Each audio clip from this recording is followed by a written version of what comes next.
dengan harapan, meski hidup tak pernah benar-benar mudah. Di sanalah cinta tumbuh, bukan dari kemewahan, melainkan dari kesabaran. Namun, tak semua anak mampu melihat cinta itu. Sampai suatu hari, ia terluka oleh penyesalan. Bu, Cinta berangkat dulu, nggih. Sebentar, Nak. Tehnya diminum dulu.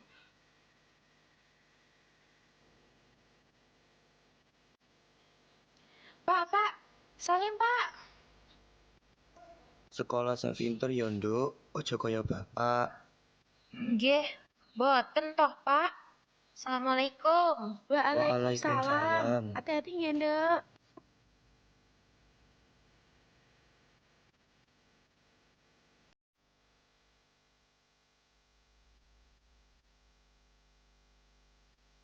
Bapak, anakmu itu loh ribut terus minta HP. Loh, HP yang dari omnya apa tidak bisa dipakai lagi, Bu?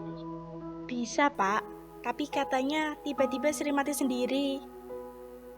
Ya suruh sabar dulu, Bu. Bapak juga sekarang cuma buruh harian. Gaji sehari habis untuk makan sehari. Ya udahlah, Bu. Besok-besok semoga ada rezeki. Bapak tak berangkat kerja dulu. Assalamualaikum. Waalaikumsalam.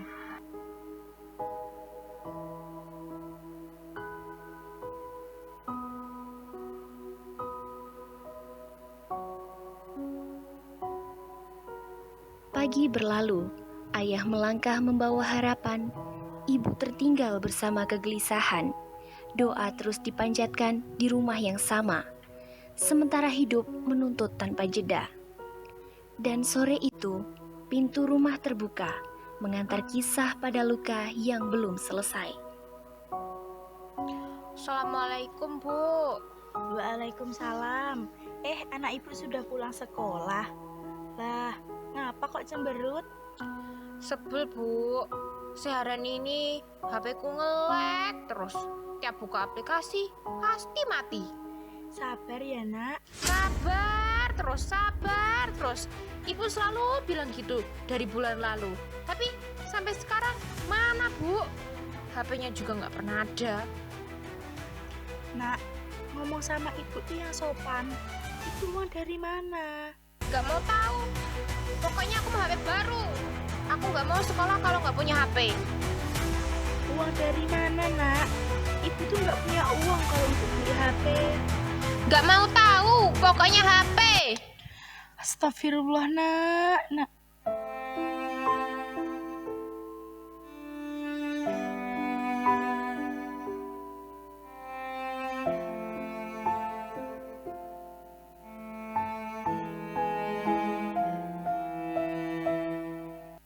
Assalamualaikum, Bu.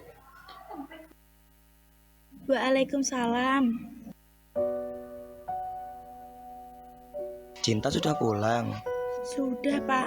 Tapi seharian nggak mau makan. Ngurung diri di kamar dari tadi. Minta HP lagi toh, Bu.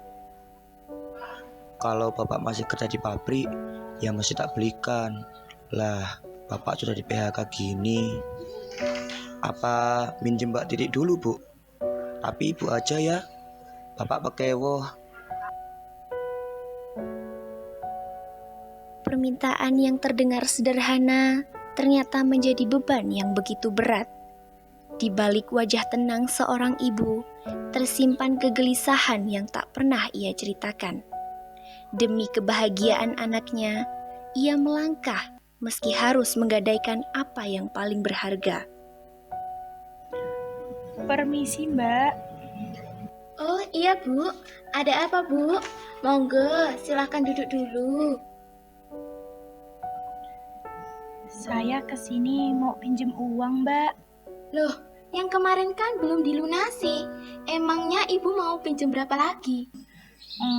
Saya mau pinjem 3 juta, Mbak. 3 juta? Bu, itu tuh nggak sedikit ya. Gini ya, Bu. Yang butuh uang itu bukan Ibu aja. Emangnya buat beli apa? Ini, anak saya minta HP. Bu, anaknya jenengan itu dikasih tahu. Dikasih pengertian kalau orang tuanya udah nggak kaya lagi. Ya udah, kali ini saya kasih pinjaman, tapi dengan jaminan. Gimana? Iya, ini saya kesini bawa kalung dan cincin. Mbak lihat dulu. Tapi diingat ya Bu, kalau dalam 1 bulan Ibu nggak ngelunasi utang-utang Ibu, kalung sama cincin ini jadi milik saya. Gimana? Iya Mbak, saya tetap mengusahakan. Ya, oke. Tunggu sebentar ya Bu. Ini Bu. Makasih Mbak. Ibu melangkah pulang dengan sebuah kotak kecil di tangannya. Di dalamnya tersimpan harapan anaknya. Di balik senyum yang ia siapkan, ada perhiasan yang tak lagi bersamanya dan pengorbanan yang tak akan pernah ia ceritakan. Bagi seorang ibu, kehilangan bukanlah apa-apa, asal anaknya bisa kembali bahagia. Bu, Ibu, ini HP siapa? HP baru buat Cinta ya? Makasih HP-nya ya Ibu. Cinta seneng banget. Cinta sayang Ibu. Makasih ya Ibu, makasih ya Pak. Iya, Nduk, sama-sama.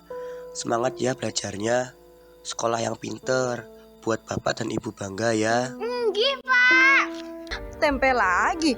Kemarin ke sekolah bukannya juga tempe. Iya, tempe sambal, Iya, mendoan, Mau tempe.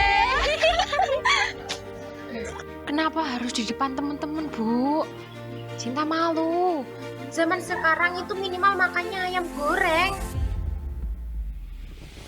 Kata-kata cinta meluncur tajam, menusuk hati ibu yang lelah.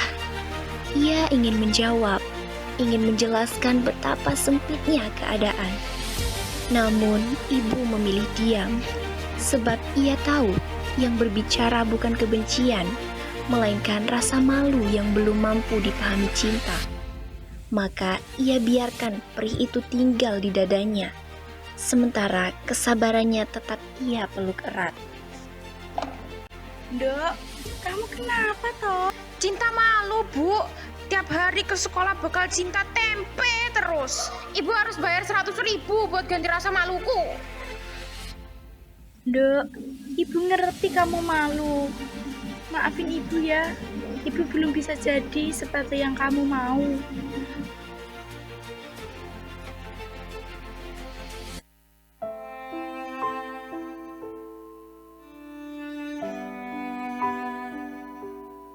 Ibu tak mengejar, tak pula membela diri. Ia tahu amarah tak pernah reda jika dilawan dengan suara yang sama. Maka ibu memilih jalan yang paling ia pahami, diam dan mengalah. Di meja sederhana itu, ia menuangkan perihnya bukan dengan kata keras, melainkan dengan surat. Karena terkadang cinta lebih berani ditulis daripada diucapkan. Anakku sayang, maafkan ibu telah membuatmu marah. Ibu telah mempermalukanmu di depan teman-temanmu. Maafkan ibu, selama ini selalu menyuruhmu, sampai kau merasa dirimu seperti pembantu. Ibu memang salah. Sebagai ganti rasa malumu, ibu sisipkan sejumlah uang yang kamu minta.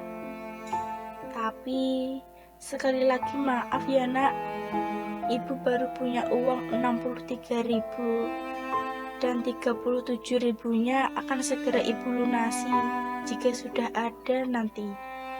Ibu sayang kamu nak.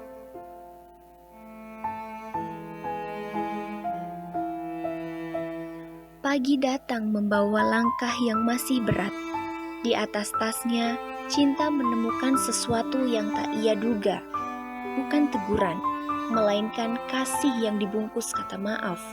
Setiap kalimat menekan dadanya, menyadarkan bahwa selama ini ada cinta besar yang ia lukai tanpa ia sadari. Dengan surat yang terlipat di tangannya, ia melangkah ke sekolah. Bukan lagi dengan amarah, melainkan dengan hati yang mulai bertanya, tentang arti sabar dan pengorbanan.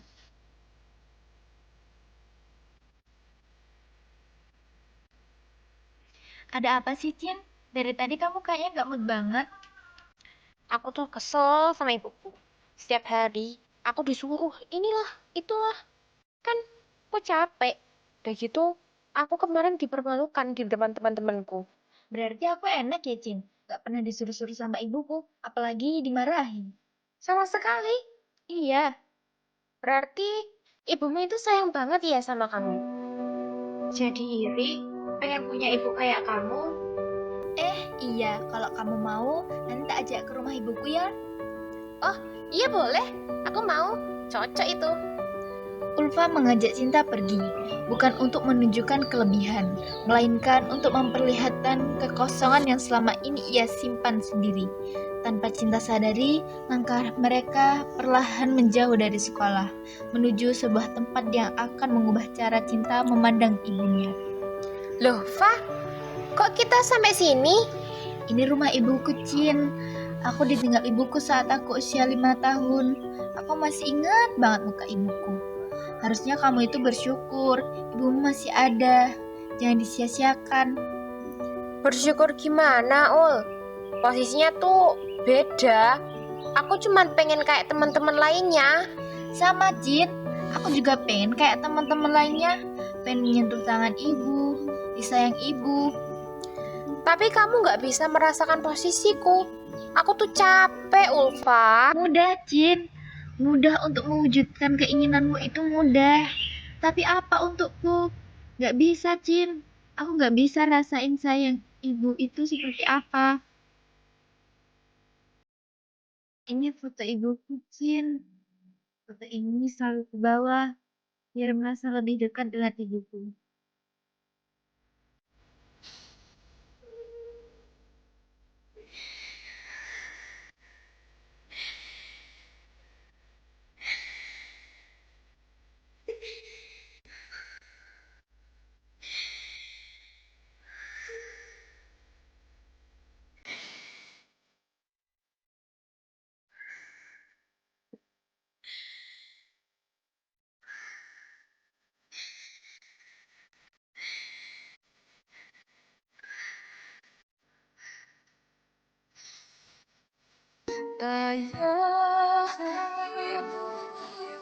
Aku mencintaimu.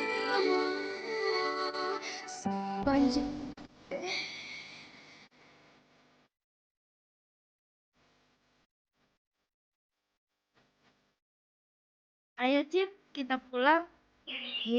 Lupa pulang dulu ya.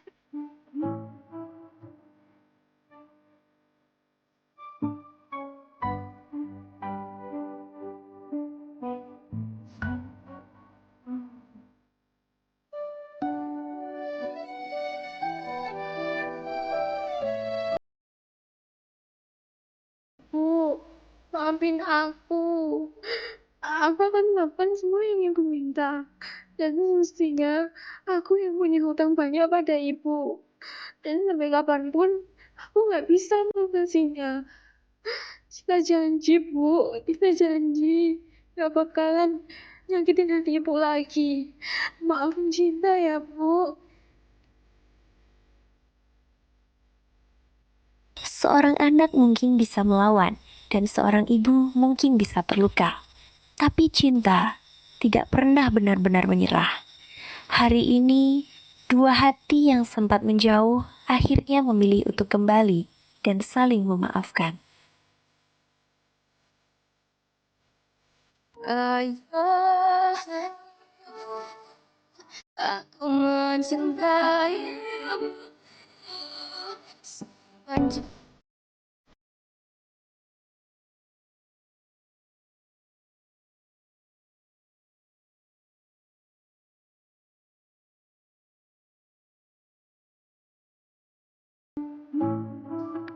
Kan aku terlambat mengerti. Semoga kisah sederhana yang mengingatkan kita bahwa kasih ibu seringkali hadir dalam diam dan baru kita sadari ketika hati mulai merasa kehilangan. Semoga apa yang kita saksikan hari ini menjadi pengingat untuk lebih menghargai orang tua selagi masih ada. Semoga kisah ini tidak hanya berhenti di panggung, tetapi hidup di hati kita semua. Terima kasih.